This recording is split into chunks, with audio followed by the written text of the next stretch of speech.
Girl women is killing the husband, why she is killing the children, అవి అక్కడ మనకి చాలా హృదయ విదారకంగా ఉంటుంది. చిన్నపిల్లని ఎలా చంపుద్ది?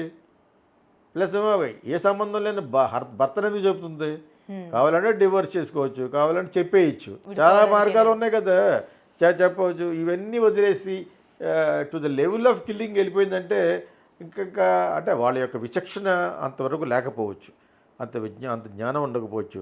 ఇప్పుడు ఈవిడికి ఇందాక ఐజీని చంపేసిన దాంట్లో షీఈ్ విత్ ద స్కిజోఫెరీనియా అంటున్నారు. స్కిజోఫెరీనియా అంటే అదొక సైకలాజికల్ డిసీజ్. నేను దీని మీద 33 సంవత్సరాల క్రితం తీశాను సినిమా, స్కిజోఫెరీనియా అంటుందండి. సో ఆవిడకి ఆల్రెడీ ఉందంటున్నారు. ఎందుకన్నారు అలాగ అనుమానం ఉంటారో అన్నారు, ఎందుకంటే రూలింగ్ పార్టీకి సరిపోరు అనుకో ఈ మ్యాటరు. అలాగే ఎందుకు అనమంటారంటే రేపొద్దున ఆవిడకి తక్కువ శిక్ష పడేటట్టు జరుగుతుంది. స్కిజోఫెరీనియాతో నేను చంపేసాను అని అన్నట్టుగా నిర్ధారణ చేస్తాడు పోలీసు గారు. అది ఏం కాదు, కావాలని చంపేసి వాడికి ఫోన్ చేసి ఐ కెన్ కిల్డ్ మానిస్తారంటే అంత స్కిజోఫెరీనిక్గా ఉన్నట్టు నాకేం అనిపించట్లేదు.